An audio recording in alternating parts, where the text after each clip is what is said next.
In the town of Drogheda, a teenager walked out one evening and never came home. He wasn't missing for long. His remains were found across 3 separate locations, some in a sports bag left near a housing estate, others inside the boot of a burning car. Police knew it wasn't just a killing, it was a warning, calculated, filmed, and sent. A feud had reached its breaking point, and a 17-year-old used to send the message. This is the story of a gangland execution, and how a teenager became its most brutal signal.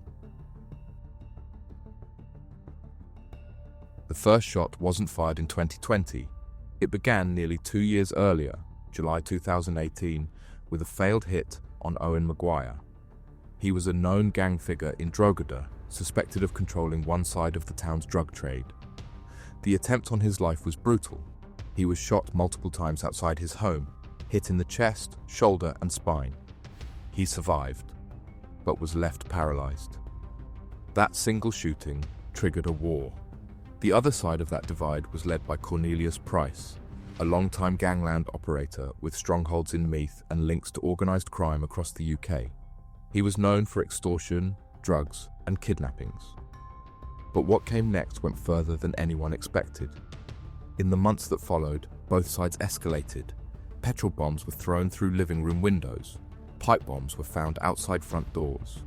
Gunmen on scooters opened fire on rival estates. By 2019, 2 men were dead, including Richie Carberry, shot outside his home in Bettystown. He was Robbie Lawler's brother-in-law, associate of the Price crew, and we will talk on that later. It wasn't about drugs anymore. It was about revenge. Police intelligence later revealed that Keane Mulready Woods, just 17 at the time, had become loosely connected to the Maguire side. He'd been involved in low-level gang activity, including an incident where he was convicted of threatening a family over a drug debt. In a feud ruled by retaliation, that was enough. Keane was seen as expendable, not for money, not for drugs, for message. Robbie Lawler wanted to strike fear into his rivals, and the boy they chose wasn't random. He was young, recognizable, and linked, even loosely, to the wrong side of the line. What happened next wouldn't just shock Drogheda, it would change the way gangland killings were carried out in Ireland. It was a Sunday evening, January 12, 2020. Keane Mulready Woods was seen walking across St. Dominic's Bridge in Drogheda. He wore a Canada Goose jacket and Hugo Boss trainers. He was on bail at the time, subject to a nightly curfew he didn't follow that evening. What happened next was pieced together later from CCTV, phone records, and witness statements. Paul Crosby, already under Garda surveillance as part of Operation Stratus, made contact with Keane. The two had known each other through local gang circles. Crosby called his phone, arranged a meeting. They linked up near a shop in Ballsgrove. Crosby paid for Keane's taxi and brought him to a car. Waiting inside was Gerard Rocky Cruz, another known figure, older and less visible, but still active in gang logistics. Cruz drove them both to a house in Rathmullan Park, a location already associated with criminal activity. Keane went inside, and that was the last time anyone outside that house saw him alive. Gardaí believe the teenager was handed over, not to a random gang, but directly into the hands of Robbie Lawler. What exactly happened in those final hours isn't fully known. There was no audio, no full footage. But what came out later made it clear. Keane never stood a chance. He wasn't warned, he wasn't spared. He was taken to send a message, and that message had already been written before he walked through the door. The house was quiet from the outside, just another semi-detached home in Rathmullan Park. No signs of what had happened inside, but Gardaí knew what to look for. Forensic teams later found traces of blood soaked into floorboards, splattered on surfaces, hidden beneath cleaned areas. DNA confirmed it belonged to Keane Mulready Woods. He had violently died there. At the center of the investigation was Robbie Lawler. Detectives believed he was waiting inside. They suspected Keane was handed over, but what followed wasn't a spontaneous act, but a planned killing. Not driven by money, not driven by fear, but by intent. Keane had been restrained, tortured, and dismembered. Tools were used, both hand and power. The scene, Gardaí said, suggested preparation. There was nothing rushed, no panic, just methodical brutality. One man, Gerard Jed McKenna, would later admit to cleaning the property. He wiped down surfaces, removed stained items, tried to erase what had been done. He pleaded guilty to impeding the apprehension of those responsible. A father of 8, he said nothing about who else had been there. It was one of the most chilling elements of the case, not just the violence itself, but the silence that followed it. No neighbors reported noise. No one saw anything unusual. But inside that house, a teenager was being killed. And not for what he'd done, but for who he was seen to represent. By the time Keane's body left the building, it had already been sectioned, prepared for display.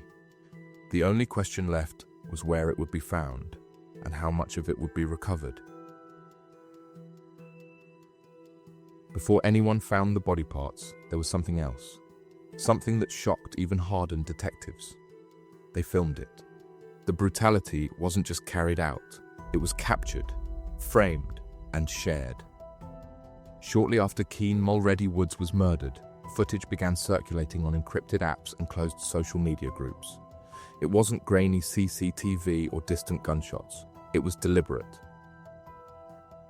Graphic images, dismembered limbs, blood, a body that had been cut apart and staged. Detectives couldn't confirm who filmed it, but they were certain of one thing: it was meant to be seen. The theory was clear. This wasn't just a punishment killing, it was a warning, a broadcast. Part of a new tactic Gardaí were beginning to call performance crime, where violence becomes the message and the platform is the phone in your hand. What shocked investigators most wasn't just the brutality, but the confidence behind it. Whoever made the footage didn't care if it spread. In fact, they wanted it to. There were rumors it was meant for specific people, gang rivals, family members, even figures like Cornelius Price. Some Garda sources believed the original plan was to deliver Keane's head directly to a known gang house as a threat, but it was left in a burning car instead.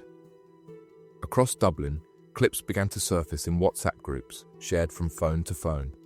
Gardaí made public appeals for people to stop spreading them, but it was too late.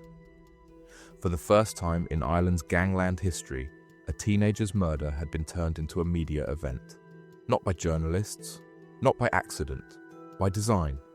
It wasn't just the body they displayed, it was the message. This is what happens when you're on the wrong side. The first call came in from Coolock. It was January 13th, just a day after Keane disappeared. A group of children found a gear bag dumped near a housing estate. Inside, Gardaí discovered arms and legs. One of the trainers was still on. DNA confirmed it within hours. They belonged to Keane Mulready Woods. 2 days later, another call, this time from Ballybough in Dublin's north inner city. A stolen car was on fire down a laneway. Inside the boot, officers found a head and feet, still recognizable, still wearing branded socks.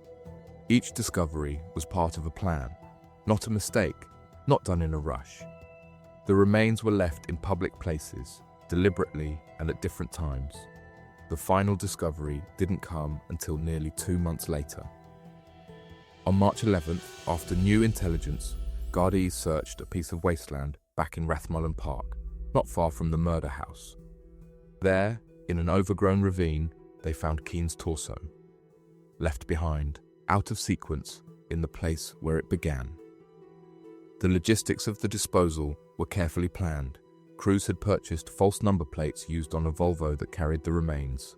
Crosby had acquired a van, later found with bone fragments inside.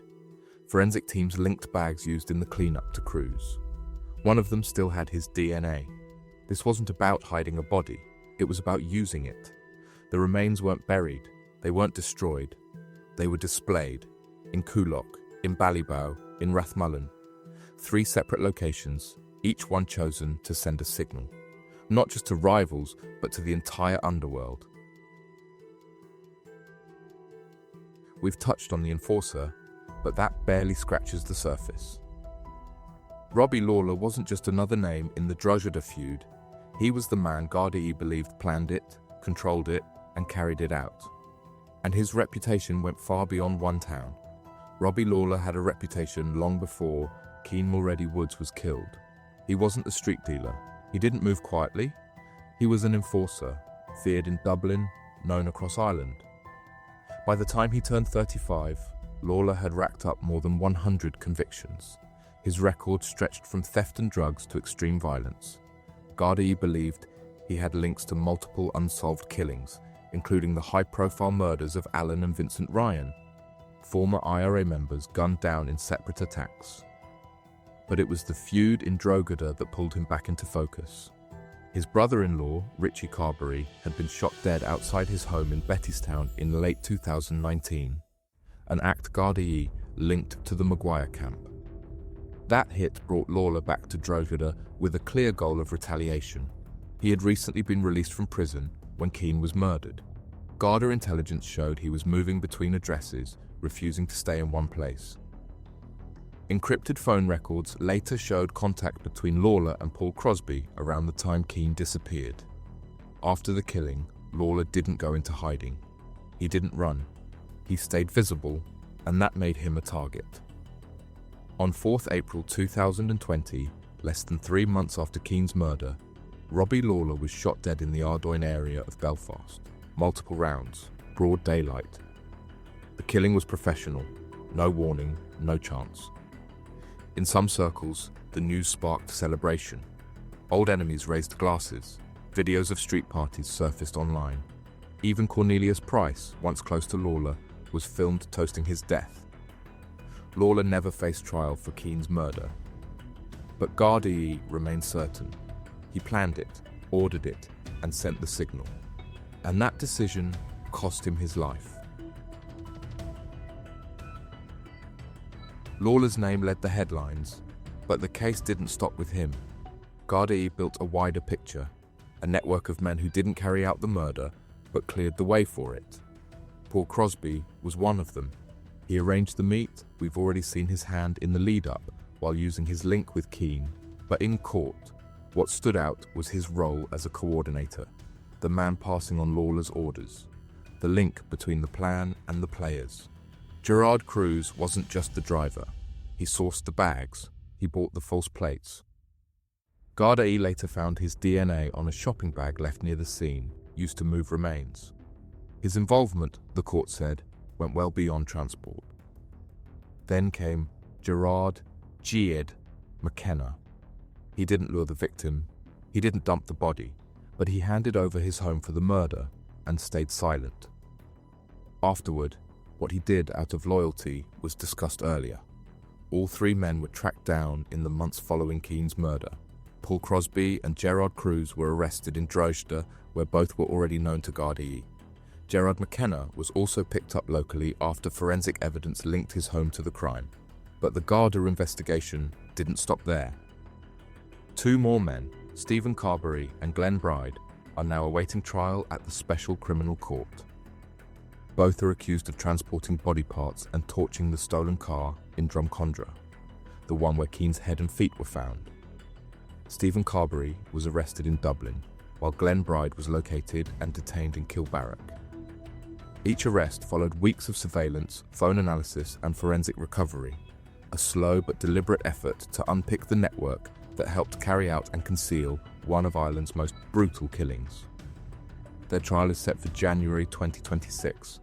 The full details have yet to be aired, but the charges make one thing clear. The body wasn't just dumped. It was placed, driven, burned, and the people behind that part of the plan are still facing justice. The trials took place at the Special Criminal Court, Ireland's non-jury court reserved for the country's most serious organised crime cases.